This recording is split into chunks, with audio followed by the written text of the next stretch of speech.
And that's how this whistle will make your Miata more horsepower and make your Miata faster.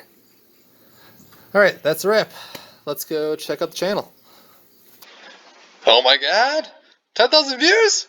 That's awesome! And we're almost at 200 subscribers. That's even better. Alright, let's see if we got any sort of comments or anything. Ryan, always good. That's not good. Not good at all. No, God! No, God, please, no! No! No! No!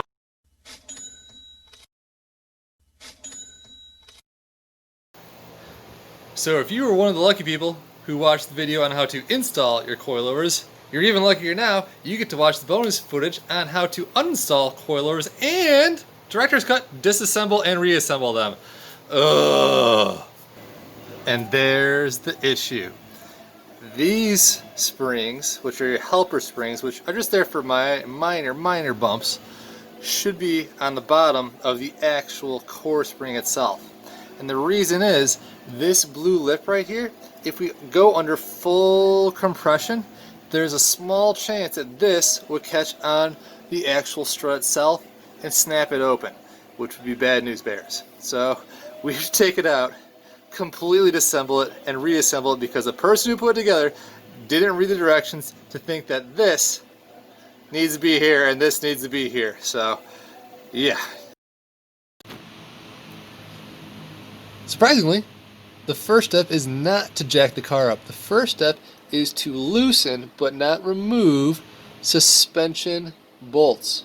So we want to loosen the sway bar. We will also want to loosen where the coilover is attached to the car.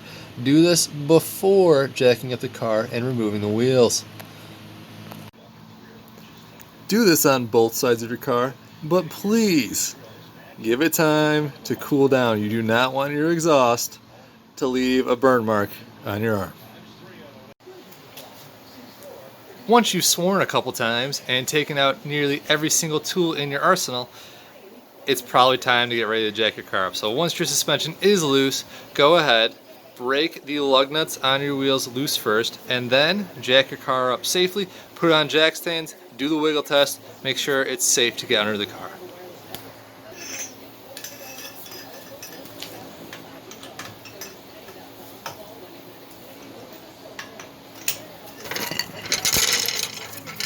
Go ahead, get in there, use the rear differential as your jacking point to lift both sides of the rear end up simultaneously.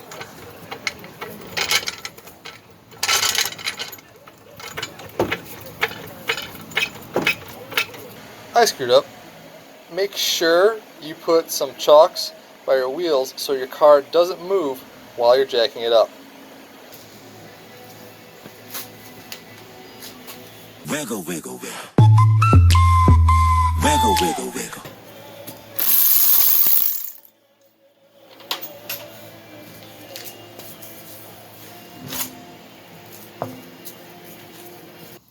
So the next step for us is going to be to lower these blue collars all the way down using those fancy spanner wrenches. Try not to hit your brakes with them. And the reason we're going to lower it down is because since we're disassembling the top section, the spring is currently compressed, which means it wants to expand and explode. So if you take the top section off and it's still under compression, it's going to shoot like a shotgun right in my face, and I don't need YouTube subs that much. So I'm going to lower it all the way down. But first, I'm going to see how many threads we have here, and hopefully that'll give us a decent starting spot for when we reassemble this as to where to put the collars again. If you're doing it, stop it. Get some help.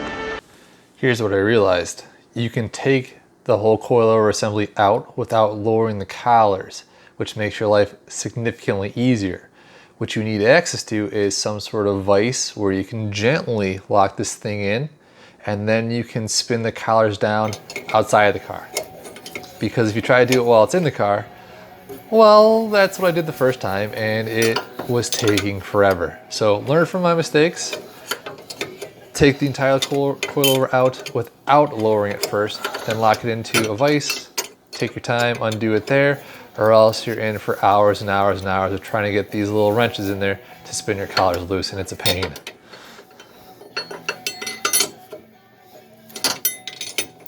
Once you figure out which way to twist the collars to make them go down, this job gets a lot easier.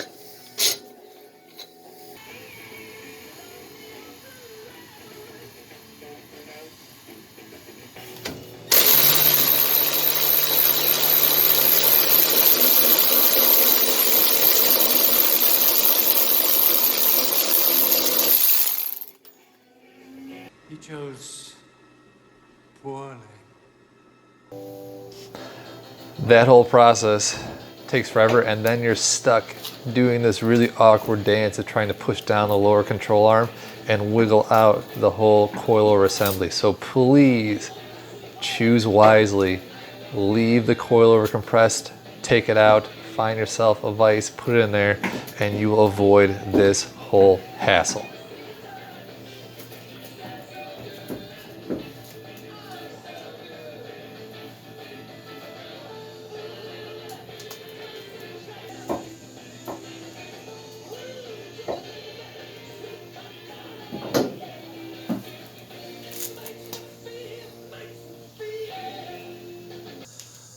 So spring's out. Now we have to start disassembly, but again we want to measure things so we can put them back roughly where they were. The first thing that we're going to measure is this compressed piece of rubber right there using a micrometer.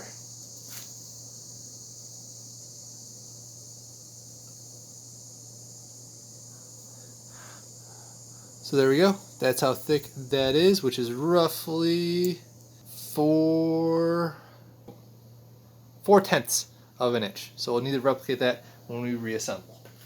Only disassemble the spring again once the collars are lowered all the way, or you risk doing some actual damage to yourself and the things around you. Otherwise, here is the order. So off come the two top nuts. So try to break them loose individually. So there's a top one that locks into the bottom one. Take that off, you should be fine. After that, there's a collar with a piece of rubber underneath it. You have the actual shock top right there. Then there's another rubber spring bushing for us. An isolator between those for rubbing, so that's that blue piece. Our helper spring, which is in the wrong spot. Then there are the bump stops here. And I did fight with the bump stops for a little bit. Yours should be in better condition. Mine had the collars left on them, so I was just going to deal with them right there. Otherwise, then between the two springs, you're going to see that there's a blue collar stuck to that. That's important. That'll keep those separated. And that is complete disassembly. Reassembly is just the opposite. So put the helping spring in the correct location and then reassemble in the reverse order.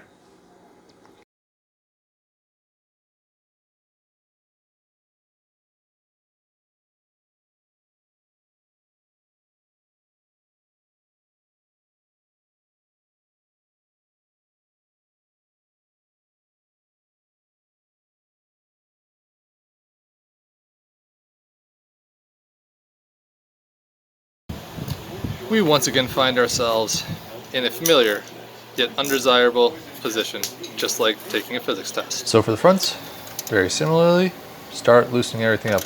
Lower control arm bolts have to be loosened up, and then I already took the sway bar bolt out, which you can see right there. The only thing that is a little bit different is you have to loosen the splash tray to get access to the sway bar nuts.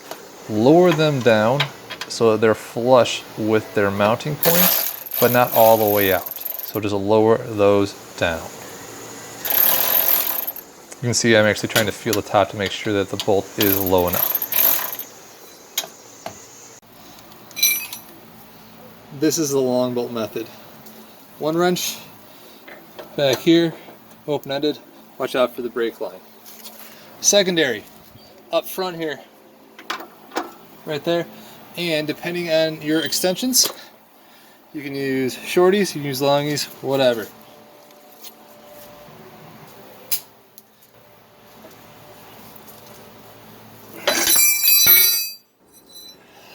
You can get pretty good access to a long bolt through that front there if, again, you take down the splash guard. So I'd really recommend doing that. Just break it loose because it's in there pretty tight, and then you can remove it using an electric socket.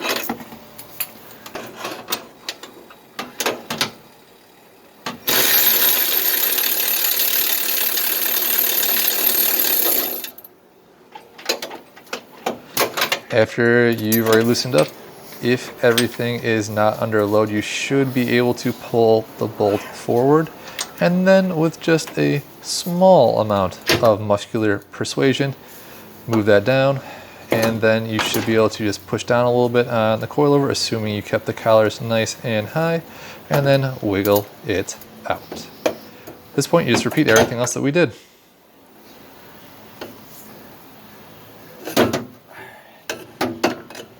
Remember, don't tighten everything down while the suspension is in the air. We want to tighten it down when it's under load. So lower your car back down with the wheels on, put it on some sort of elevation, whether it's ramps or wood blocks, and now get under there and tighten everything back up to spec.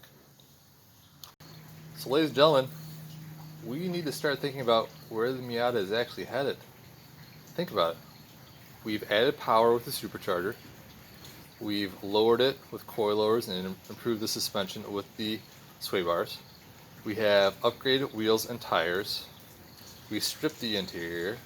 So I mean, I'm not really sure where to go next. We still need a name. So if you're still watching, please do make a recommendation about what we should name this thing. But should we start working on the interior? Should we paint it? Should we swap out the supercharger for a turbocharger?